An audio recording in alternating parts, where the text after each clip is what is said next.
an çok uykusu geldi.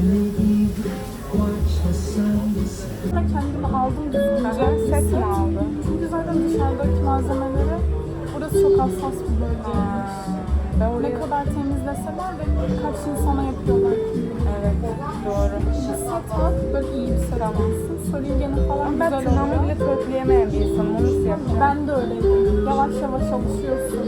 Benim de manikürüm geldi zaten. Ama senin çok güzel gözüküyorsun. Böyle izle, ilk önce videolarını izle.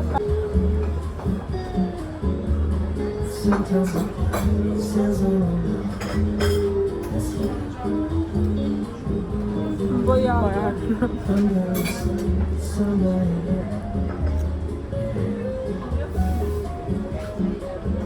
Bu kadar zor ayakkabı beğeniyorum ki. Babam bana geçen yılın başında dedi alalım diye. O zamandan beri ayakkabı beğenmeye Adam sürekli ayakkabı atıyor. Hayır beğenmedim. Atıyor ama uğraşıyor yine de.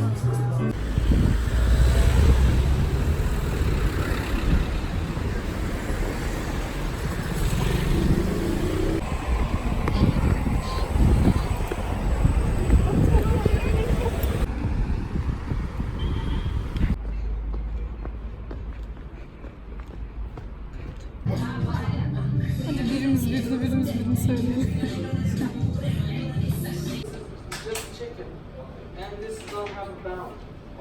Tutabilecek mi?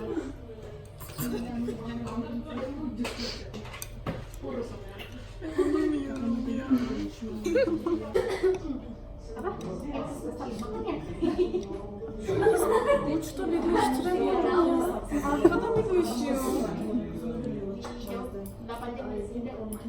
Koyayım bir de elimden sanki. Bulamadım nerede? Acısı mükemmel ya. Bunun tadı çok hala oluyor ama kemerle tutmam gerekiyor. Beli çok kötü şekilde. Daha bacak o kadar gitmedi için. Gitti de. Onlar skinny pantolonlar bol gelecek kadar. Bir de çubukla tutmam peki. Eskimiş zaten annem dedi bunları bırak. Hiç şey yapmayalım. Evet. Tarzım hiç bunlarla uğraşmayalım dedi. Eskileri boş ver. Hani geçen yıl giyemeyip olanları biraz daha incelince tarzla yaptırdım dedi. Benim de birkaç tane pantolonum var sevdiğim. Geçen sene bir tane bu kahverengi bir... Yürüyemiyorum.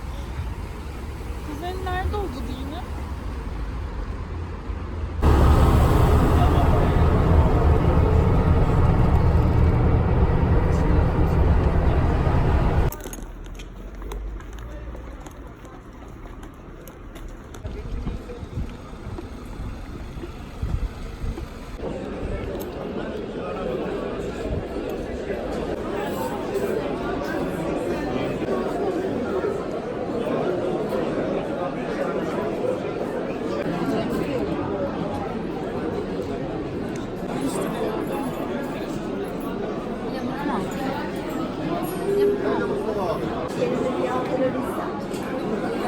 Abi de olacak yani.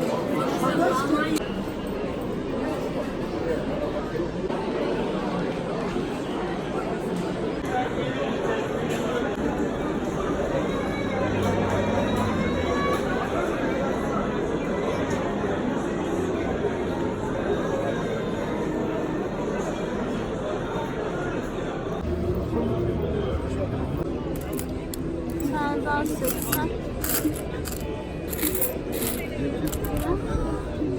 Var bedava. 5000 adet varmış.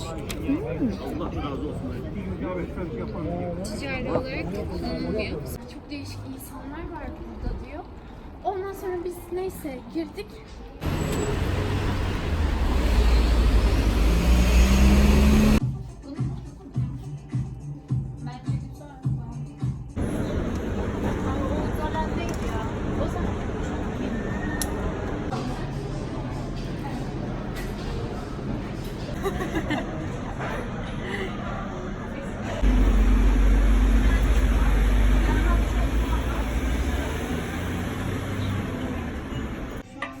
Dolar. Eski para.